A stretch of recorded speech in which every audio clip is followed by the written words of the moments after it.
it may have been Wes Hustle Man song first, featuring Fade Eastwood Okay. and myself, and it was on All Star Volume 5. Got Mine, Get Yours. Mm. Is that the first song though? I think so. Yeah. Okay. The historian said, yeah. So Yeah. Willie knows. Willie Willie knows. We're gonna default to Willie on Absolutely. this one. Absolutely.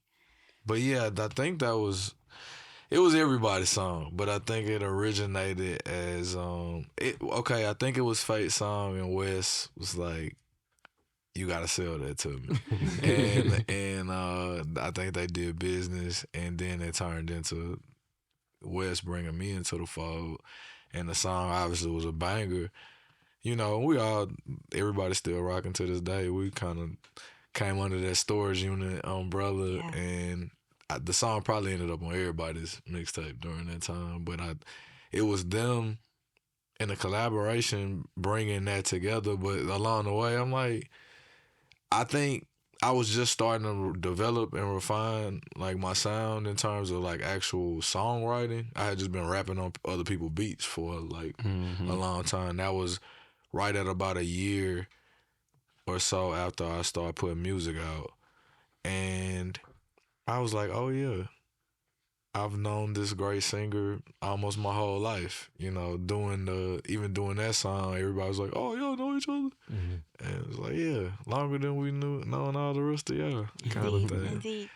Yeah. Yeah, because we go back to our grandmothers were tight long before we got here. And as far back as I can remember, is like, I know I was 7 playing Little League football against Ryan, which is Robin's younger brother. Shout out to Ryan.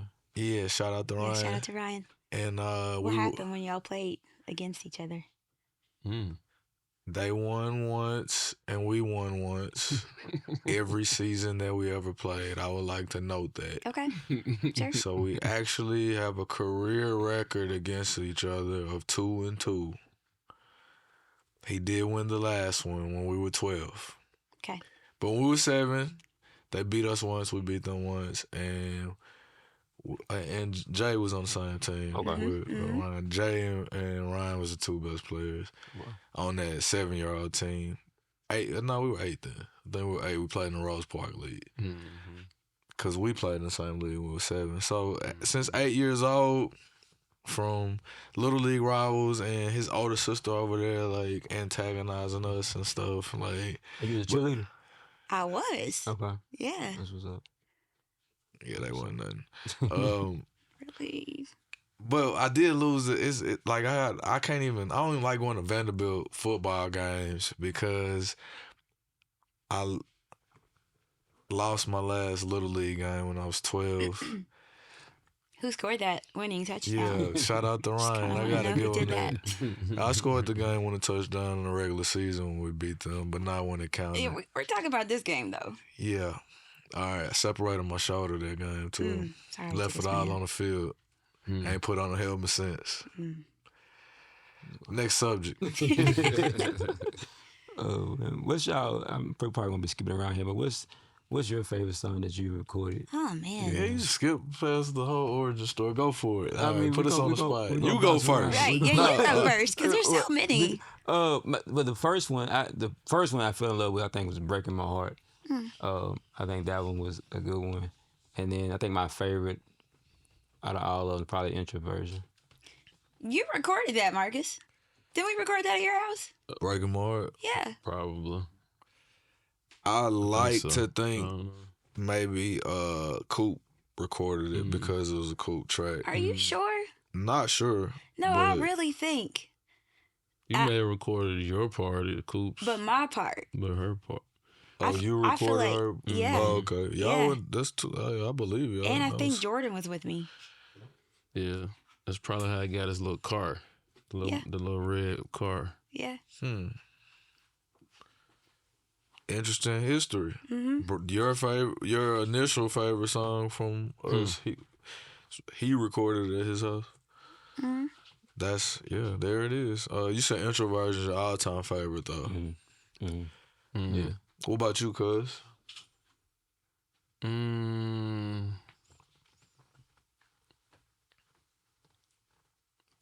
It'll probably have to be like it grind hard for the money just because it's that's so a good one. distinct for me. Yeah. Like Yeah.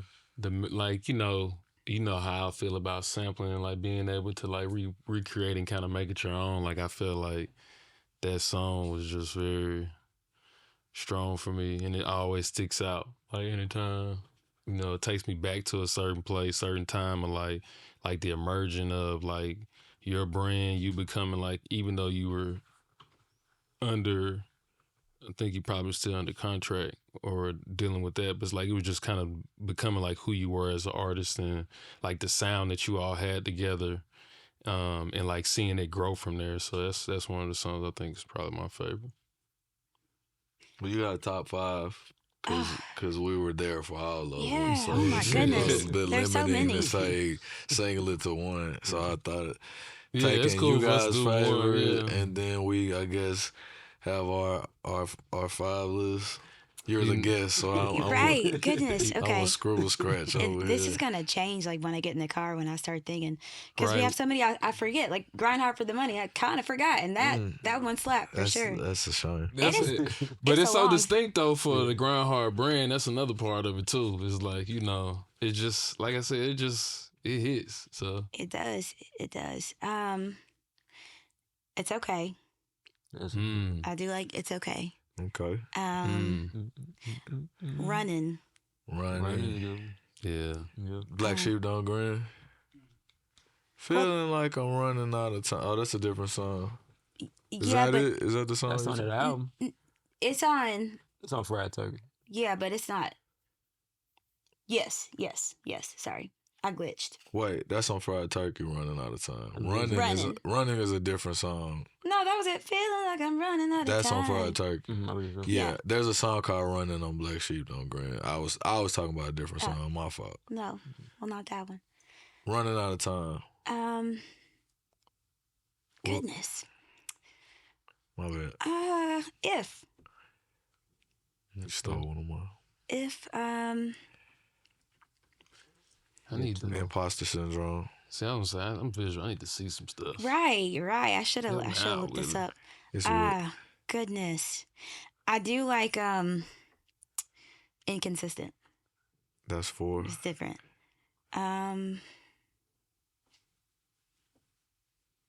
I guess we'll have to playlist these for you guys also. yeah. So That'd be a fun thing to do. Uh-huh. We're gonna have to do that. I actually have a playlist of us on iTunes. Well, we're gonna co-opt that list. yeah, share it with There's- us. But there's we're just gonna so- share this list for sure. I can't pick another one. You need one more. I can't narrow it down to 5. There's Well, so you many. got it down to 4. So We'll give what you was one the 4, Willie? Inconsistencies. If Inconsistencies. what's the name of inconsistency? Running, inconsistent, running. If did I if- say if already? Yeah, and the first one Okay, you said It's okay. It's okay. is it's okay. And when you need one more. You can say when we already Hey said. man, it's her list, man. It is my Yeah, over list. there, helping over there. I'm just gonna go with. See, I'm just gonna go with mental warfare, and I'm just throwing out because All right, I for have the more sake favorites. of our 12-song playlist that we're giving you right now, yeah. I'm gonna attempt to not pick any songs that they have already picked, and there are plenty. In fact, there are, and it would be a cop out if I said this. I could just pick the 5 that are on the new project. There you It's go. strict over here. Those would be my 5 because hey, what have you done for me lately? So check out those new 5 collaborations between Robin Raynelle and Starlito. But for the sake of the example, I'm gonna go with Smile Yeah. from Starlito's Way 4. Yeah. I'm gonna go with Wow. these are Yeah, yeah, you he got to pulled 'em scroll up. back to the top. Yeah, 'cause, he did. Yeah, Willie got it right there. Yeah, that's right. Post traumatic stress. Yep. Man. I'm gonna go with Right. No Rear View 3. That's a good. That's a good. I want to go with. Yeah, I like that one too, Willie.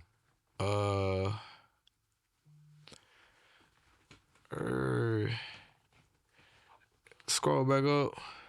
You on McGriffin? Oh no, yeah, she's on the title track. She's on the title track. I was gonna just pick title tracks to just be obnoxious because, but I wanted to include. Nah, you gotta scrap No Review 3. What was my first two? Smile. And Smile is good. I like Smile. I said one other one before No Review 3. Post-traumatic stress. Yeah. Yeah, Smile, post-traumatic stress. I Know Now. See? From Deep cut. Yeah, from Necessary Evils. I'm gonna also go with. Goodness gracious, this is rough. There's a lot there. I will go with It's Strict Over Here. Title track from the new one. And man, you took the two of them that I was gonna go with. Which one? Yeah. I'll go with But I over No Review 3. And yeah, I just think that those are for all different reasons. Those are my favorites. I'm partial to the 7 songs that y'all picked as well. But you mentioned Breaking My Heart. 26s was gonna probably be an honorable mention. But I Know Now was like, it helped me tap into something else in terms of songwriting and the compliment that I felt like your voice and your range could add to. The same way Cuz was like how he felt about remaking A Grind Hard for the Money. Like that guy was more range other than just flipping a sample or rapping over somebody's loop to create it. And I think since we've only taken it that much farther in terms of collaborative songwriting, but I Know Now, like you said, is a deep cut that was back in the day to like push me into more of a like personal, introspective space with my raps, because I felt like I had a sound to complement that. We noticed around the time of Reasonable Emotion that like, man, you've done the title track on like several projects, because you did Mental Warfare, you did Post Traumatic Stress, you did Funerals and Court Dates. Like, these were almost like consecutive. And it wasn't really an intentional thing that was happening. It was just, and even with the most recent project and why I included it in the 5 with It's Strict Over Here, we collaborated for about a week, just putting our heads together, sharing the inspirations from the songs. By the time we got in the studio, which was a week ago today, when I walked into the session, you were building on one part of the idea, then I had this other part, and then we worked together on the third part. And I looked up and we had almost like 3 or 4 choruses or 4 separate bridges, just like But I. She's matching wits with Don Tripp and I in our raps. It's not a chorus. It's just in and out of the raps with the singing part that very much continues the story. And like, that's just, I mean, to see our chemistry evolve over the years, it's just been, I could have picked the 5 most recent songs because I feel like the quality standard and the attention to detail and just chemistry overall is just on an upswing. And I'm really looking forward to working with you more and more and more, and just more collaboration, even stage performances, doing a couple of shows that even Jimmy is curated with us, and it's just always a pleasure. And as we just struggled to sift through the songs, the fact that there was 5 more with more to add on after eliminating those 7, which were all top tier, like, we probably got a few albums worth of material out there in circulation, and I think it's probably past due for us to like lock in on just a project that people just get from both of our best of both worlds, if you will. Agreed. It's just been really fun I feel like we've all grown up together, and even in adulthood, when you think about some of the first songs that we did, and if you listen to the ones that we have now, just the growth. Yeah. And it's special, it's fun, it's enjoyable. I don't think that I can't do anything that I do not enjoy, especially at this point in life. Like I just, time is limited. Tomorrow's not promised. If I'm going to do something, I've got to love it. And like, it's truly one of the most like favorite creative spaces for me is to get in the yo for us to go back and forth. So Can you take us inside a studio session with y'all? Like, what is that process like? Like watching him come up with his verses and vice versa, her, coming up with what she's about to sing. Can you walk us through that it process? usually starts with a random call out of nowhere because I won't. We won't talk for some months, and then I'll like miss a FaceTime or something, and I'm like, "Hey, what are you doing?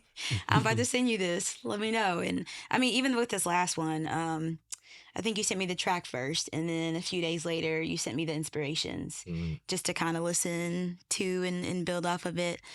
And by the time we get in the studio, he's got some type of idea. I've got some type of idea, and we tweak them together. Yeah. She made it seem like I just call when it's time to do a song. Yeah. And I resent that a little bit. I didn't mean it like that. It's always a joy. I'm like, oh, my boy called. I'm finna go to the O. It's gonna be fun. So yeah. But I mean, she didn't include the part that like all those vocal runs and like I do them first to show her how like basically a template. Like this is how. Do you want to show them that right now? Nah, they gotta. Do you want to show them how you like you sing level. it and then I mimic you? Is that what you're saying? They just have to take my word for it. Okay. But, Cool. But that's pretty much how it always goes. Right. And no, but because I was gonna say we recorded it one time at the Yo, and she layered it so much the Pro Tools froze up. Had to restart the computer. I mean, it was fine though. Like it was, but it was just like, man, I had to get some more memory after that, so we run into the issue. Man, that's funny. I grew up in the church choir. We gotta stack it. We gotta get parts in there. Yeah. That's the fun part for me. Well, that's what I was about to ask you when he asked about like you going to the studio. I think because I saw some discourse on social media talking about Kehlani's Folded song and like the layers and how she did it. And I like as somebody that's an engineer, and I'm not a professional engineer anymore, but has engineered, like I listen for that. And so like I said, when you talk about like that layers and you enjoying that, because like I remember recording, because it's like, all right, now I did this, let me see how I can fit in this space and do this little piece right here. Like, do you still like enjoy doing that? And is that like one of the things that you like to do with his when y'all work together? Because he kind of gives you the space on the track to kind of do or fill in like ad libs and all that. Absolutely. I love to build it. I love to write, but I really do like to get in there and arrange the vocals. I feel like it's kind of my signature thing. I like to stack and make it thick. And even if everything isn't used, I'd rather record way too much and folks just pick what works best. Yeah, even it was cool. Like shout out to Zips. Yes. Shout out to Zips. He produced the majority of the project that just dropped. It's strict over here. But even his chemistry with Robin and her vocals, like when they're recording together, I know I can just kind of leave or just let God in the building, because they even have a synergy with the layers. Like when that song, when we were putting it back together and mixing it, because we did all that together and I just let it sit for like 2 or 3 days. Like we had all the 4 parts that she did, really no sequence or anything. We just knew we had 4 different parts that was fire. And I'm like, I did everything else and I'm gonna come back to that. So after a few days, I went and moved like, all right, this should start the song. Let's place this here about this verse should be longer than this verse. And we ended up shifting one thing around, but I wrote in the spaces, like filled in the blanks. And when the final mix was being done, the last part, which is kind of like a bookend from the first part, had a completely different take that I had never heard. It was the same words, but I was just like, man, these niggas, like, Yeah. how did they?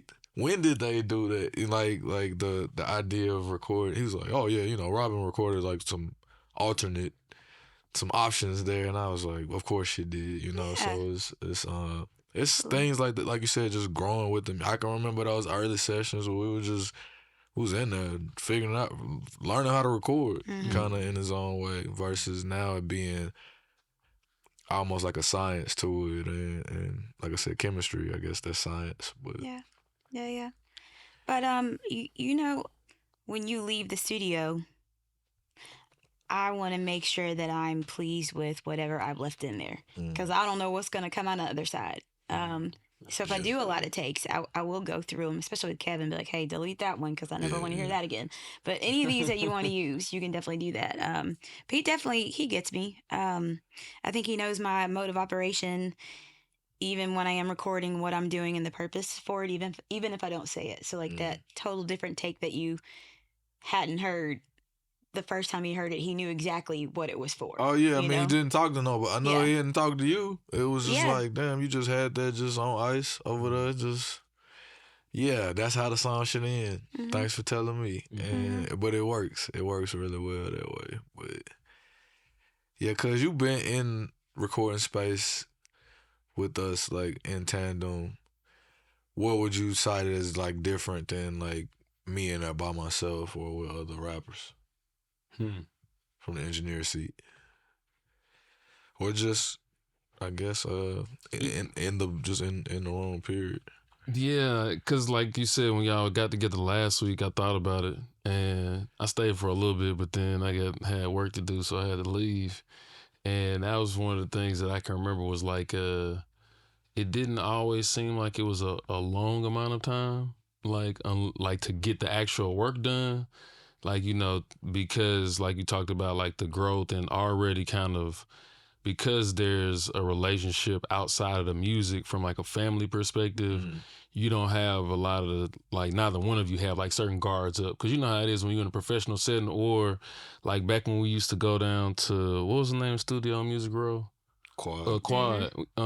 Like, you know, it's not just like me at the, like, first of all, whoever was engineering would be working for Quad. So then you got Quad in the running, then whoever else is in the studio. So that's a whole different environment as opposed to coming to the house where it's like, oh, this is like going to my cousin's house. Like, so it's like I'm putting, like you said, Jordan be over there. Like he can go watch TV and do something while you work. So that's one thing that I would definitely say is the speed in which it takes you to get it done. And like even thinking about like how now the recording process for you is, hey, here's an idea, or here's a music, and here's what my idea is, and then you build on it and you come back together. You know, of course, when we were first making music, we didn't always had the luxury to be able to separate all that out. You know what I mean? So like it would just be like, hey, you pulling up, here we going through music, you know, whatever. And so, like, I think that one of the things that, like I said, is just cool to see the growth on is how you both can kind of like take the different pieces to the puzzle, you know, refine the art on your own, and then come together, and then you got like the painting together. Yeah. I think that's definitely a difference between seeing you in the studio with rappers per se. Now, you know, not that you know, acting differently, is just a different way of how you go about doing your work. Like even when, you know, you would come record on the projects and Trip and them would be up, you know, at the crib, it would still be the same kind of process. Like, you know what I mean? Because Trip would go through, you know, whatever space is, you know how Trip records, and he just kind of goes through it. And so it's still, you know, kind of that same connection, I guess. Like it's kind of like that foundation, you know. And then seeing you with other artists, like if you're doing features or something like that, you know, it's a little bit different from the perspective of, you know, you just working on whatever palette they have, and you're not necessarily wanting or expecting them to bring a different, you know, like you said, a different perspective how the song ends. Like because she got that creativity, it's like, oh yeah, I'm gonna leave that and let that. So yeah, I think it's like you said, rappers might be a testosterone thing or something, but it's more even if it's passive, it's more competitive than complimentary. Like I think any competitive spirit that comes with our artistry is still like in a complimentary sense. Like we want to overachieve because we know like we by default damn near gonna be on to something what we're doing. I did when you were sharing it, I did think about how often like we would arrive at the studio with full scale idea. Like I think 26s on the Chevy frame was a decided like flip on a Mariah Carey take, or Grind Hard for the Money was a flip on the Donna Summer. Yeah. And she was one of my favorite artists. But we knew what that was versus like now it's kind of like, all right, we're finna do something, and we get in there kind of more like it's more free spirited. Versus not taking anything away from those, you know, songs. It was just overall. I used to come to the studio with songs written. Like them first few sessions with Fade Eastwood in 2004. I was arriving at the studio like, hey, I need a beat for this whole song that I've written already, or I might have bought some beats at the end of the session. When I come back, those songs are written, ready to go. You know what I'm saying? Either because we only here for 2 hours, right? Or And 3, I ain't and got time. it's like, so I'm running into the booth damn near. Or even if we stay longer, it's just the idea of like coming prepared and just growing to the point of like we can just, you know, you come to the crib or we've written over the phone. Like, what are you hearing here? However it goes, like remotely. It's like regretfully, I think we did a lot of that over the phone. We did. That almost made my top 5 as well. That was one. Yeah. Darn, I forgot what I was gonna say. It'll come back. I heard you say Donna Summer is one of your favorite artists. I wanted to ask you, what was your like early inspirations as far as you know? Talking to singers or Mike, whatever? bro. You can hear him. It's Whitney just so down. Houston. It's like down at your chest. Robin's our first female guest, and this nigga trying to put his sexy voice on. Nah, Stevie, y'all get up in. Whitney Houston, for sure. Whitney Houston, Tina Turner, Janet Jackson, Michael Jackson, Prince. Those were folks that I was introduced to pretty early.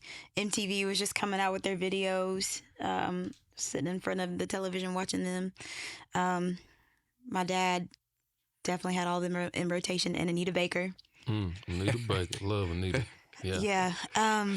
But yeah, I think it was Whitney okay. more than anything. Like that. Who you listen to currently? Like, This is crazy. I have to learn so much music every week. You don't have time to tap in. I really couldn't tell you. Yeah. I couldn't. Like the last artist I heard for the first time was Ray. Right. She's the baby, where the hell's my husband? What a second me so long. Because we had to learn the song. Yeah, I'm not But tapped in. every week we're on the road, so. Yeah, can you tell us about that? Yeah, What does the road look like for you? You said new music every week. Yeah, I am an independent contractor, so I work for a lot of event bands, event companies. One in particular, DBE artist, the Downtown Band, Future Lux, Rodeo Disco. They have a lot of products that they put out. And so wedding receptions, corporate parties, conventions. They booked a cruise. I didn't do that one, but they booked a country cruise. A country band was on a cruise for like a week. But it's every weekend we've got something somewhere. We travel. There are some random in the middle of the week shows, but sometimes these events are themed and they have specific songs that they want you to learn. If it's a wedding, they may pick like 3 songs for the father-daughter dance. Their first dance is husband and wife, mother-son dance. Or maybe it's just something special from childhood or something. So spent a lot of time learning music and, of course, still working in the medical field during the day. So I just, I do like Leon Thomas. To answer your question. He came from Disney, though. My daughter taught me that. I thought, he was on Victorious. That's how. Yeah. I watched the show. Yeah, me too. See, Ariana Grande was on the show too, and they were sleeping on her. Well, she should have been lead, but she's fine. She's fine. She figured it out. For herself. Yeah. But yeah, that and I mean, it's fun. We work with a bunch of wonderful musicians that are touring otherwise. They may have some breaks in a tour schedule, and so they come gig with us in the meantime. And I mean, you got folks that are playing with all types of artists all over the world. But it's very cool. You show up, you do your gig, and you go home. So What's your go-to when you're riding? Do you prefer R&B, hip hop, radio, mixtapes? What is it that you listen to when you're riding? it depends. In the On car, The and driving. last couple years, audiobooks. Huh. I'm so overstimulated from hearing music all the time. Mm. And especially after doing like a 3-hour gig Mm-hmm. on a Saturday. If I've got to drive back from Memphis or Alabama or something like that, like I don't want to hear any music. Mm-hmm. I want to dig into a good book. So Yeah. That's interesting because a couple of weeks ago we had a guest on our podcast that talked about a Derek Moore that had a game going on with I think it was some of his cousins, his relatives, and reading books. They had a point system for if you read the physical book, that was a full point, but audio book I think was a half a point. Yeah. And so then a lot of the folks in the comments, and even, we were talking about how efficient can you be listening to an audiobook as opposed to holding a tangible book. And a lot of people talked about like them needing to have the tangible book, but a few people said some of the things that you said, or also in addition to what you said, they can process and listen to it, but then also to your point of being overstimulated from music, hearing somebody talk can kind of maybe help you lock in. it So does. When I'm cleaning on a Saturday morning, I will get that whole house knocked out and finish a book. It's, I don't know, it's pretty cool. So, what was the last audiobook that you listened to? Today, Whenever you last listened to one. why don't you hold that book up right there? Oh, it just so happened to be The Way of the Superior Man. These are facts. How did you know? Cat in the Hat. Yeah, I just know. You got to know these things. Got it. Narwhal told me that. You got to know. You're Robin Raynelle. We have to know these things. Indeed. So you're caught up to speed with a book club. You got through part 2. I'm through part 2, yes. And how did you accomplish that? Through an Wow, the audiobook. audiobook. Yes, Yeah. That's for you, audiobook. Demo. Yes.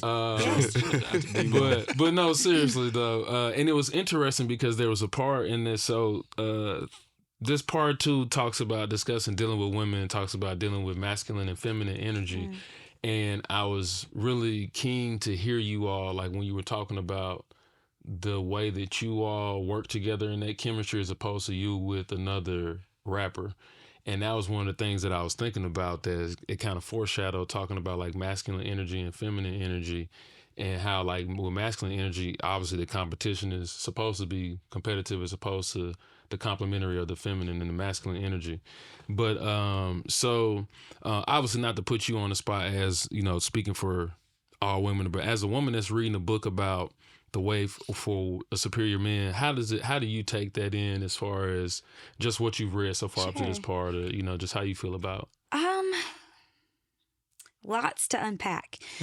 I personally, and again, I cannot speak for all women, but being a woman, even in a corporate space, these first 2 areas of the book kind of made me realize I operate and make decisions more in a masculine space more than not. And so when it's time to be that feminine energy in my relationship, I really have to take a step back and allow my man to be my man. But the book also talks about ways to they say penetrate a lot. Sorry. Yes. You do. With love. But ways to love. penetrate your woman with love, so that and I'm gonna misquote, but he said something to the tune to where she's able to even soften her edge, soften those edges, and you want to. Like I don't feel like I have to be masculine or like an alpha female, and so it also. And I hate to say this, as a woman, we do make some emotional decisions. and I think working in the corporate space, I had to learn to take a step back before I even make decisions, because I want to make sure that I'm making decisions based on logic and not emotion. I know that there are male counterparts that are expecting me to make an emotional decision and may challenge some of the decisions that I make in the workspace because of that. So it confirmed a lot of it confirmed a lot about myself for me. But I also recognize that in a lot of ways I kind of think in the masculine space. Yeah, I think that's just because of your profession, like working in the healthcare industry, or do you make those decisions in the music space as well? I think it's probably a little bit of all. You know, raising Jordan, it was the two of us for the longest. I mean, we've got a great village, but you know, I was the head of the household, so I think motherhood, definitely working in the corporate space. I mean, and let's be real, you know, rappers. You know, if I go do a hook for somebody, I've had to give somebody their money back because they were just disrespectful. You know, and I really had to put my foot down about it. I had to meet him with that energy. I'd have just left with the money. But I feel you. Yeah, that could have been me being emotional too. Like if I would have stepped back and thought about it. Yeah, I meant not. I would have kept the doing money. song. I would have. But but just having a. Should have called us. I should have. But yeah. So I think all of the above to answer your question. It's probably the one person. That'd be all right. No comment on that. No, it's you know, this book is I'll say this specific area about dealing with women. A lot of what he was talking about really made me kind of have to go back and read the first part, because I think there were some things that when it's talking about being in your masculine space or responding to your woman's emotional response, you know, you shouldn't try to hide from it or run away from it or ignore it even, you know, or be apathetic towards it, because then that can, you know, have a certain or breed a certain level of resentment. And so for you to be able to be in that space and feel that energy to figure out like what's the root cause, you have to be willing to put yourself in that position, which kind of goes back to you more so than your partner. Like if you're not bold enough or have the confidence that you can stand in that, then, you know, you're not going to challenge your woman. You're just going to, you know, whatever. And not challenge from like a confrontational perspective. But then one thing that, as I was reading through this section, that I think has always been helpful for me, but it's like when you say it out loud, it seems so like, oh yeah, that makes sense. But like in the heat of the moment, if you can say it to yourself, for me, it helps me kind of bring down the energy a little bit. And the thing that we say in our house is like, you know, we're all on the same team. Like, you know, it's team shoot. And so we can both be passionate about whatever the fuck you feel, but just understand that energy is about the idea, not you as the person, because we're all in the same, like our goals are the same goals. Like we got the same objective. We have the same, you know, we want to accomplish the same things. And so some of those things is, you know, being able to, understand how, you know, a woman operates as opposed to how a man operates. But Jimmy, what are some of the things that you got from this? But part two, like it's something I probably got to go back and listen to like several times. So like I can drill it in my head to you know, I know I wrote some shit down, but chapter 18, you know, her mood is a challenge, not a curse. And you know, I deal with moodiness a lot. And, you know, from a lot of different women in my life, and not just in a romantic sense, but that's something I think I want to like really hone in on. It's not like just writing them off. Like, man, you just this who you is. Like I can you know, fight back with, like I said, penetrate with love. Use my love to kind of you know, let her guard down or whatever. But yeah, I think that was you know, I read that chapter, I listened to that chapter a few times. But yeah, the whole part two is something that I'm gonna have to just keep going back to, because it's so prevalent in my life right now when it comes to just dealing with women. But you, cause any particular chapter that stuck out? Cause you just said something that made me think about another one. Yeah, this is my second time reading cover to cover, but I remember from the first time this part 2 being like, damn, like I'm reading it. Some of these things I've thought or imagined or questioned, maybe thought I was wrong for thinking this way, and I don't remember which specific chapter, but it was kind of a theme of like the mixed signals that can just come from like just misinterpretation or it's something that cited like a woman's response is not like permanent, and so you should take from it the emotion of it like just for the moment, and it Right. might be fleeting. That I told you this, but that's how I felt then. Her emotions but are now not this is how I lying. feel Women, now. women are and not I'm- liars is Yeah. what the chapter's Women called. are not Chapter liars. 16. That's exactly the Yeah. chapter because Yeah. I was like, shit. But I understood it. You know what I'm saying? Like, so I know I've read that chapter maybe 4 times now, and that was one I'm like, I'm gonna go back to that one because it's like, damn. I subscribe to the idea that the truth doesn't change, that history doesn't change. Because in a lot of contexts, that is absolutely fact. Like I'm telling y'all how the song came about last week. That's how it happened. That's not gonna change. Those are facts. But to say how'd you feel about it, and you're like, oh yeah, or you left and was like the song is great, and then you came in here today and was like, song fucking sucks. Like, well, you told me that it was Right. great. Last you week you know, loved it. well, that's how I felt then, and now I feel differently about it. And for the sake of an example, like, I've shared some music, and it's like, I like that song. And then maybe a more thorough listener, somebody else heard the same song, was like, what are you talking about when he say this right here? It's like, like, I thought you said you liked that song. It's like, so you didn't hear it the way they heard it, or they, and how those variables could just like move the goalposts about certain things. And it's like, what? Damn, I don't think maybe it's just the opposite of a double standard. Could we get away with that? Is that just temperament? Some part of being temperamental we supposed to accept on the female side and not the male? So that, I mean, kind of to respond to that, I would say that that's what the book would classify as feminine energy, to be able to try to get away with that. Yeah.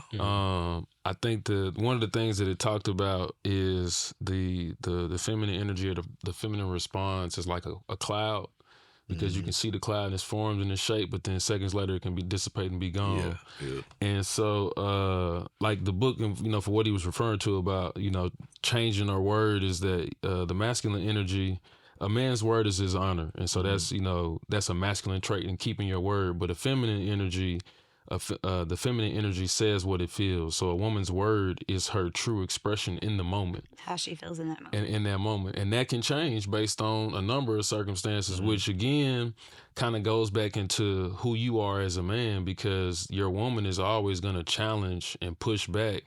And you as the man have to decide how you to respond to that. Does that mean that you're going to shift because that's how she shifts? Then the whole relationship going to be changing like the wind, you know?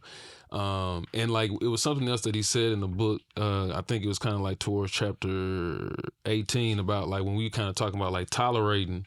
It reminded me of flying, ironically, because of the unpredictable nature of the weather.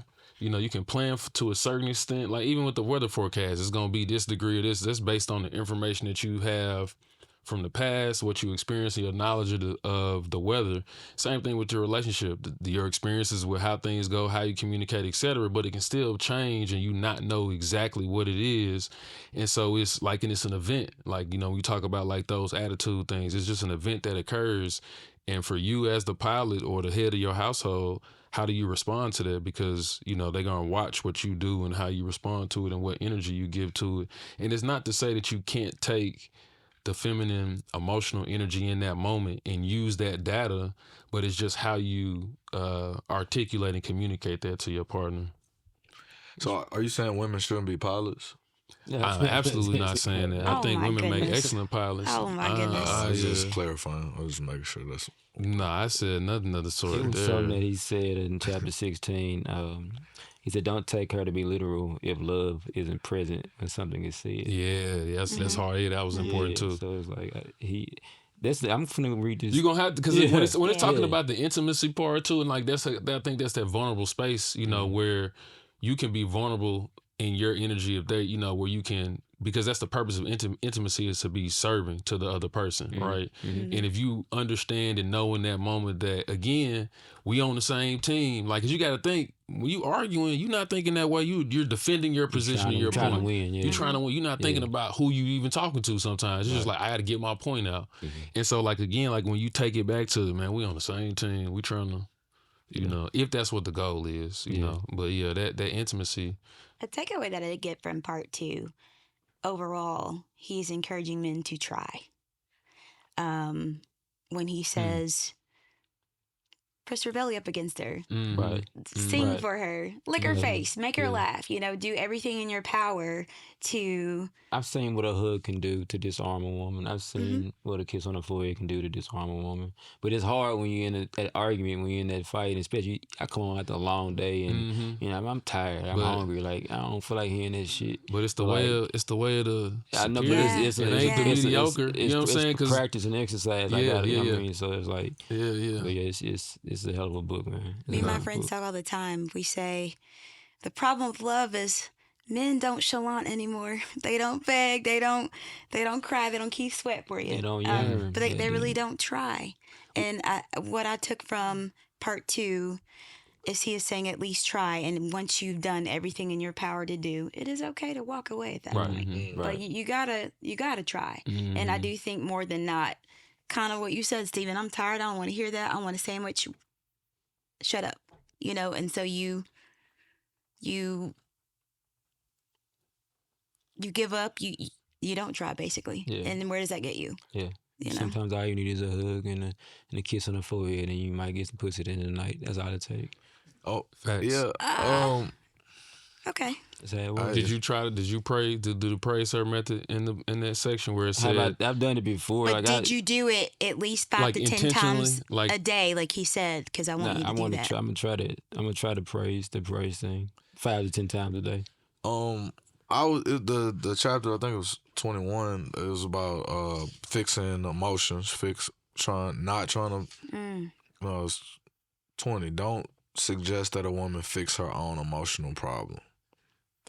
And I thought about that and the writings within because, I mean, it's kind of hard. It's difficult to read this book without like thinking about some of the commentary made about like gender norms and stuff. So, I mean, I understood this chapter. I rock with this entire part, if for nothing else than the ability to open one's mind or shift perspective on things. But it's like to make emotions so like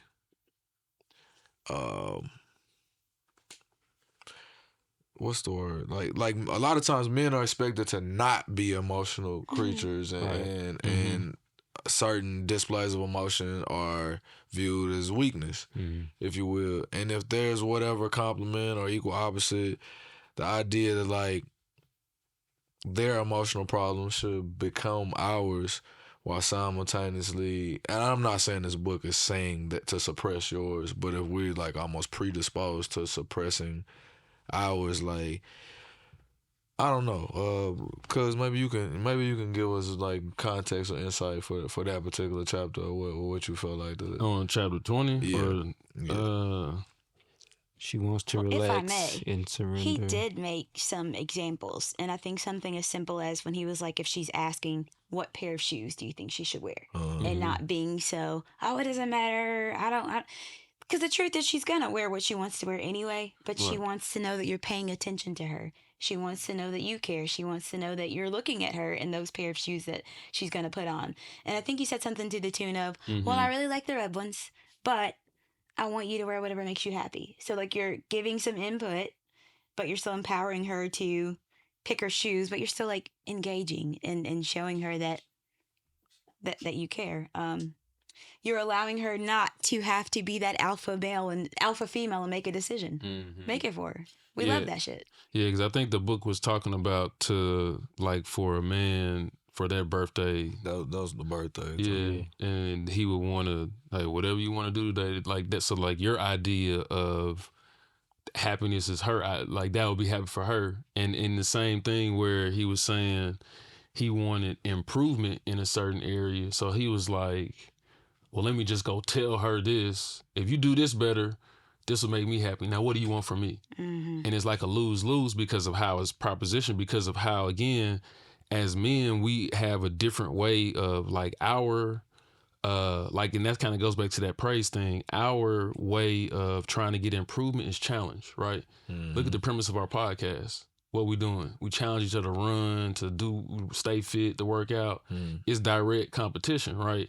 But if you're trying to do, you're trying to get improvement from your woman, from that feminine space where you don't want that kind of testosterone, that's what he was saying, kind of like in that praise thing every day. Or you saying, hey, you know, for your birthday weekend, you got 30 minutes, just pack whatever you want, or you need to have this type of temperature, this, and this, because then it communicates a whole different, you know, level of thing, which is something I have to do better. Variables to go into it. You can't just. That's what I was like that. I understood the example of like, okay, we might prefer it this way, so then that becomes how we express. You know what I'm saying? If it's like, well, it's your I'll birthday, say, do it. We might say, I don't want to do shit. Right. I want you to leave me, not Right. directly, like I want to be left alone. Or I want to do some low impact, chill stuff. Right.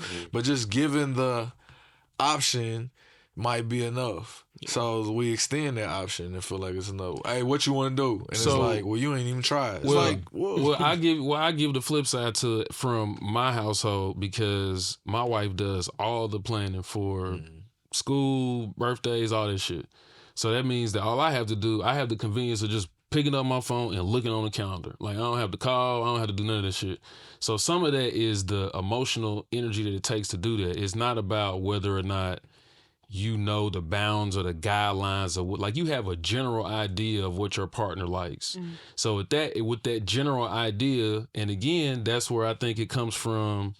When you're talking about some of the other parts in the book where don't analyze your woman, like you can't just assume to know because of your previous experience or with, like you gotta have the conversation, like, and say like when he's talking about you asked, do you want to go to the movies, and she was like, nah, I don't really want to, but then you start, you know, flirting with her and like, hey, we going, you sweep her off, then she's like, oh, I want it because now it's the experience with you, whatever. So I definitely understand the perspective of, you may not have all the answers to say you can plan this, but it's the idea behind to say, hey, I've done the majority of this. Like you may have to pick out something specific here and here, but you know we're gonna be gone for this amount of time. I've done this. Like my schedule's clear. I know your schedule's clear, so we can do those things. I like chapter 19. Don't analyze your woman. And it says, you know, she's like a flower that needs water. You know what I mean? Using that as an analogy, and I think that's a great approach to it. Like you see her, you know, looking down and feeling some way. Just, you know, fill up a cup a little bit, fill up a vase a little bit, and you know, get it back blooming. So yeah, this, like I said, this chapter is this part section. 2. Yeah, it's like it's a lot. It's so like happening right. I'm in it right now. You feel me? And it's like, all right, I got work to do. So. You know, that same chapter, he talked about sometimes she doesn't really want you to solve the problem for her. Sometimes just simply asking, what do you need from me in this moment? Do you want me to listen? Or do you want some advice on this? Or do you just want to come over here and cuddle and cry? We don't have to say a word at all. You know, it's asking sometimes. What do you need from me in this moment? This is your introduction to this book. What do you think the idea I think even the title, obviously it talks about polarity a lot, but the title and even in itself could be polarizing. What, shy of what you read, like what would have been your idea or ideals for a superior man? What would have been those? Like my definition of what well, would I guess I think? Maybe it's so fresh that maybe I'm not phrasing it in the right way. But how does this, what you read so far, align with what your idealistic superior man, like what? Well, part 1, he spoke to being real with yourself, not faking it. Who are you? What is your edge? And speaking to that. I can't remember specifically what he said, but you know, if you want a new job, Yes, I want a new job, but I'm afraid to go get it because I'm comfortable where I am right now because I'm making the money that I want to make. And if I go try to work somewhere else, I might not like it and blah, blah, blah. But like you're speaking to, you're being real with yourself. And I think being real with your friends, he talks about, having conversation with that trusted group of friends. And he did say a short conversation, to bounce things off of that are going to keep it real with you. But you've got to be real with yourself and be real with them too. For starters, I think anybody, if you're going to be a superior man or woman, you got to be real with yourself. And what really spoke to me is figuring out where is your edge and how to work past that a little bit gradually, because that's how you're able to make some shifts. I don't know if that answers your question, but Nah, for sure. No, that was more or less what I was asking. Yeah, I think that the key theme and motif throughout the book obviously is that you have to work on yourself before you can have any expectation. Well, you really can't have an expectation of somebody else, but the way that you can influence or impact other people is based on what you're doing for yourself first. I gotta go get the cards. What are we doing? Part 3, leading into the next sit down. Yeah, I was gonna get that. I was gonna go get the cards for the shadow work for the next segment. But part 3 for the next time we talk, we're actually gonna do part 3 and 4, which is chapters 23 through 34. Because I wanted to do your dark side, kind of that own self, since we do shadow work. I want to do your dark side kind of as its own section rather. But yeah, so the next parts that we're gonna be reading is part 3 and 4, which are chapters 23 through 34, and let's see. Yep, and that's it. Parts 3 and 4, chapters 23 through 34. Catch up with y'all there. Chime in below in the comment section, and otherwise, what if you caught up to speed, or for sure catch up with us for parts 3 and 4 on our next sit down. What was you about to add in, cuz? I'm gonna add in the assignment. I'm gonna make sure. And we're leaving with an assignment. Yeah, to come back for. This is when we come back, I want you to what kind of feminine energy are you most drawn to? Whether it's youthful, playful, nurturing, powerful, chaotic, etc., and how that has shaped your past relationships and career choices. So when you're going through reading part 3 and 4, think about that. Tune in for that. I want to hear all those responses. I'm gonna write mine. Email it to me. I'm not gonna make it rhyme. I'm not gonna wear this hat while I'm answering the question. You got us a card, Jimmy? Yeah, I do. We do shadow work. This is we're going through this self-reflection deck. It gives us I guess a statement, a summary, and then some question or questions to follow up with it. And with our accountability partnership, we also like tapping into doing keeping it real with yourself, like the you that other people don't necessarily get to see. The shadow can make it difficult to accept your darker side, but also the brighter qualities that others may see within you. What was the last compliment someone gave you that you had a hard time acknowledging? What thoughts or beliefs may be influencing your ability to accept this feedback? That's a good one. Ooh. Wow. Well, as our guest, and as they say, ladies first. Wow. That's... You want to reread it? No, I heard it. I just... I processed it. Man, yeah, that's heavy. Goodness, that's wild. Can we come back to me? This is really hard. Yeah. So anybody want to volunteer? I'll go first. Okay. Just off the top of my head, like I get this compliment a lot that I look young, right? I appear young. Somebody, I was at a spot last week and I gave my birthday. And I said, 1987. She was like, "You sure it's not 97?" She probably flirt with me, but like I don't feel young sometimes, right? And like I have a gray hair in my chest now. You know what I mean? Like it's just like, so I'm having a hard time like accepting that I'm getting older, you know, physically, um, and that's happened within the last couple of years, just feeling older. But that's one thing that I'm hard on with myself. I look in the mirror and just the gray hairs and my fucking beard and shit that wasn't there, you know, a year ago, and back fucking going out every 6 months, and it's like it really bothers me because I don't want to.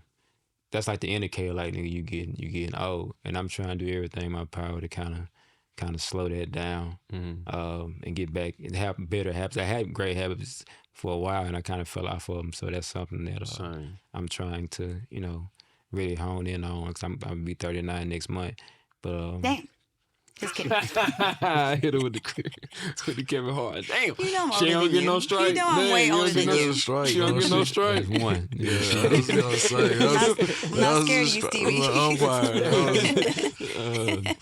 But yeah, that's something that, you know, I internalize. But I get that compliment so often. Like I've been in the sauna with my hat off, no haircut. You know, Yeah, that's not the place to get with that. the little fuzz growing back. huh? With the I don't fuzz want no growing back. compliment. Yeah, like in the you sauna. can just see it, and they just think I still appear young for It's some like reason. 70-year-old white man. Nah, these are like young white women and like young Oh, white, okay. like people still think I'm okay. in my early 20s, and Gotcha. you know, cool, but like I don't feel that way most of the time. You feel me? Especially when I'm waking up in the morning, that shit is rough. I wake up 55. What about you, cuz?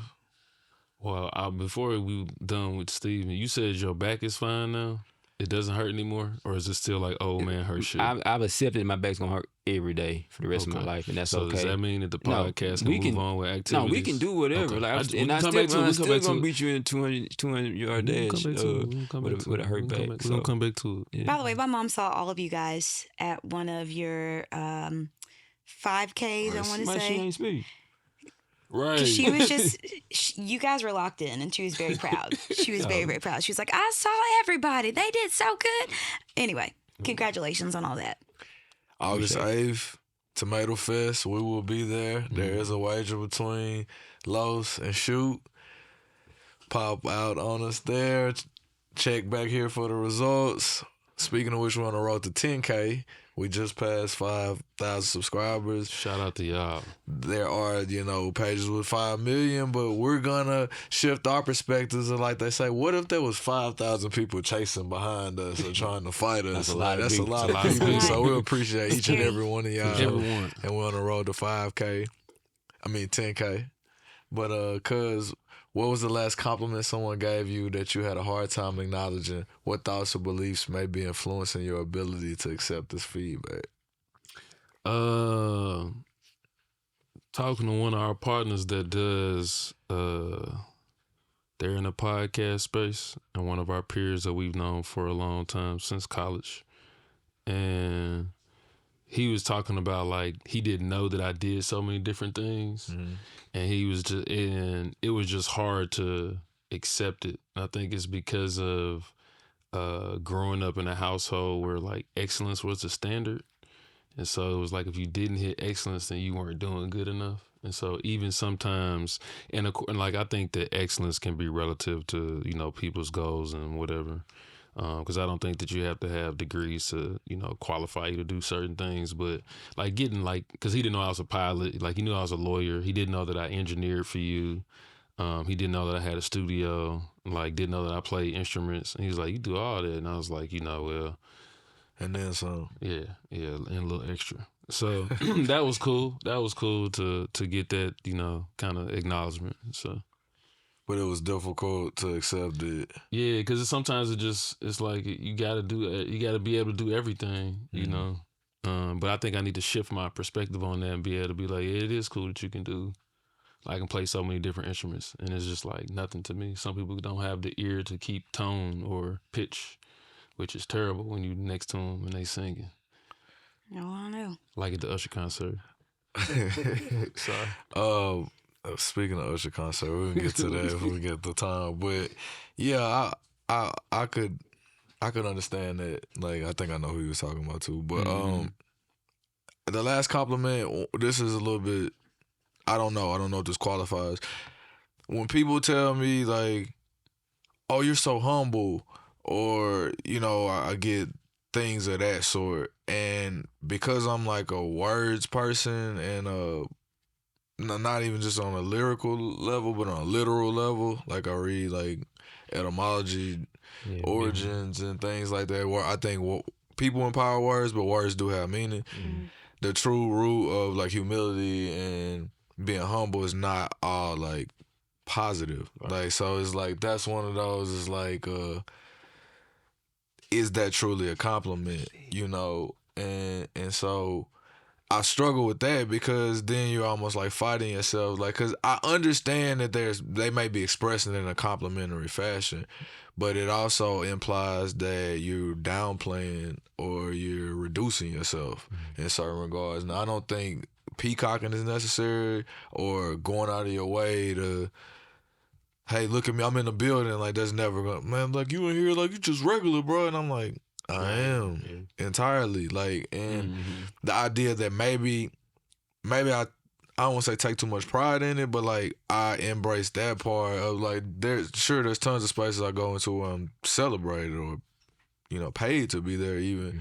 But it's like, if I'm not, and I'm not on that, I'm just entirely not on that. And the idea that that's like commendable, I think one says something about the way maybe people generally are, or an expectation of like, oh, you do this, so I expect you to be like this. And I'm like, oh, that sucks. And like I said, I don't know if that's a compliment, but then that alters my thoughts and beliefs about like the world around me and how things look. But whether or not humility or being humble is truly a compliment based on this definition, that's another argument. The first thing and the other thing that popped into mind, and all the three of you, I may or may not be able to relate to. I've had a hard time accepting a compliment like, oh man, you're such a great dad. And I'm like, thanks. Because even in the moment, at the moment I received that compliment before, I may have felt like I was almost like failing. Yeah. You know what I'm saying? Or struggling, hanging on by a thread. And I'm like, I get it. Even from the idea that a lot of dads aren't necessarily like present or whatever. And I'm like, yeah, I cherish that. I'm doing my best. And then I was like, am I doing my best? Or like, with the compliment, I'll kind of like, well, shit, but I ain't quite do this right, or I could have stepped this up, or, you know, even just like time, like, man, I just wish I had more time to commit to the idea of it. Someone propping me up for it sometimes is a little bit of gravity that comes with it, because like, yeah, from your vantage point, or you looking at the highlights or what I choose to share, I'm like, it's a lot more that comes with it than, you know what I'm saying, than what you see necessarily. But it's just like, I appreciated it. I think that beats the hell out of somebody being like, right. I haven't gotten the opposite in terms of feedback, right? But yeah, that's just kind of a warped thing. I'm like, it's a good thing if someone else sees it and it inspires them to do more than they would have did. Like, I think that's a great compliment to receive. But internally, like, back to the shadow work, it's like, yeah, I was a little quick tempered with my kid earlier. I was exhausted, and I maybe didn't arrive and wasn't as present I care to be. But it's like, yeah, but then there's some people that ain't talk to their kids, and in the 2 months that Robin said that she ain't talked to me in 2 months, when she actually be on the road every weekend. We got her saying as much, so it's not just me. She be out of here and here, there, and everywhere. But do you got? I'm ready. Okay. You guys have inspired me. I'm ready. Okay. You cheating off our paper? Yes. I think it's not a direct compliment. It's a compliment for me for people to ask me for advice on anything. And it's hard for me to even process, why are you asking me? Yeah. Like, are you sure you want to ask me? And the thoughts or beliefs that influence my ability not to accept this is because I think of all the mistakes that I've made in life and all the times that I've fallen down. But then I'm reminded, well, you did get back up. and we've lived a lot of life. And I'm older than Steven. Way older. That's fine. Out over there. I'm Out older. over there. But, you know, I'm here. Oh man, I don't even know what she said to piss him off Yeah. now. I We can forgot. just turn this last 5 minutes to a roast session. He's if y'all holding on to want that. I'm not going to get started because I know how you get your feelings hurt. But, yeah, at the end of the day, like, We need to have I'm her trying on to be board. serious. Look at y'all laughing. Hey, it's all good. It's a safe space. Like I said, I'm here and I made it. And so, yeah, that would be that. It's, yeah. The mistakes are what make you an expert, though. It's what makes you, a good sounding board, if nothing else. Is like, and I think that's what comes with it too, because I think I cling to the people with the most experience. We were talking about it, like, man, how can someone with no insight, no expertise tell me anything about some shit they ain't lived or experienced? So, like, to be a confidant, an elder in some spaces or whatever, just the person with that worldview or that experience, that's worth something. That is a compliment. Indeed. Yeah, we need to bring Robin back on because I know y'all got other stories with Robin. I got some wild stories Man. with Robin. Yeah, so, matter of fact, last week you was talking about a story because we got a picture of you when you was Pimp C for the weekend. She was in that picture. Yeah, she was there that night. I know that. We're gonna bring the Pimp C coat was picture back on every another chance. level. When you bringing that jacket back out of retirement? Man, bro? I got that from Woo. That was actually. Woo's jacket. I Yeah. I was in a shirtless. You had her funny, jacket on though. all night. Woo's a woman. Woo's a woman, so y'all know for context. I said, let me get That that is jacket. even. Bring the jacket Oh back my up. God. No, Robin was lit though. I think you just got out work or some Beer shit. in my hand. Oh my God. Yeah. Wow. Now he got them silver Man, I nails. need this picture Oh my printed out. God. That's the album cover. Yeah, that shit. When we get a in, good time. when we relocate, that's going on the wall somewhere. got to. that photo. I do want to share this one story. Who took the Just- picture? I have no idea, Geisha. bro. I think Geisha took that. Yeah. Man, that was What's the story, Jimbo? man. All right, so Robin invited me to a family cookout. You know what I'm finna go. There are two ways it could go. Yeah, We'll all right. see. We'll see. Man, so I go. It's my first time being around like everybody, like just the whole family, and I'm in there just being all shy and bashful. And I don't know if it's your auntie or your cousin. Who is it? Is your My auntie? Auntie Lela. Man, so You know it is going. She used to braid my hair. Sexy I Wonder. used to Man, spend a she- lot of time around this. Man, she this come in woman. there. It's my first time meeting this one. I don't know this. She don't know me. I don't know her. And she finds out I have two daughters. And she told me, she was like, one day, there's gonna be a man. And she took her hand and had an invisible dildo in her hand. She said, there's gonna be a man slapping your daughters across their face. She did, and she slapped me across the face with the invisible dildo. Now I'm sitting in this.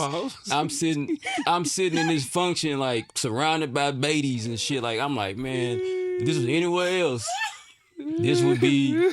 I'm going to jail. But like I gotta sit here and take this. I had to sit there Yeah, and take she that. slapped me You across gotta the take face with that. invisible. She went pow pow. I said, He just took it, I ain't dude. had no choice. Like, I wasn't Pause. gonna make it out alive. But that was my introduction to her family. And yeah. Listen, So she's the only person in our family like that. Yeah, And I love well. her. My mom is the polar opposite. I You know, was about she to say, started your car you're with a in prayer. You're in that family Hey, now. you know what? Calm down. And this is about to end. This is about to be over. It is. It is. man, yeah, Oh that's man, yeah, that's a Man. great story, man.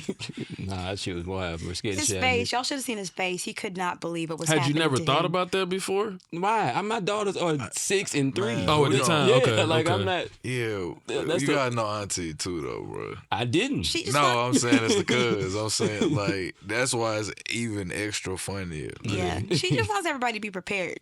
Well, you didn't For warn life. me either. You didn't give me a heads up about nothing.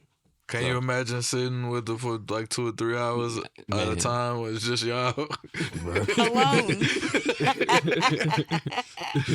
I'm like, bro, yeah. So there's that. So yeah. So You got a funny any anecdote you want to leave us with? Is it between from any of us or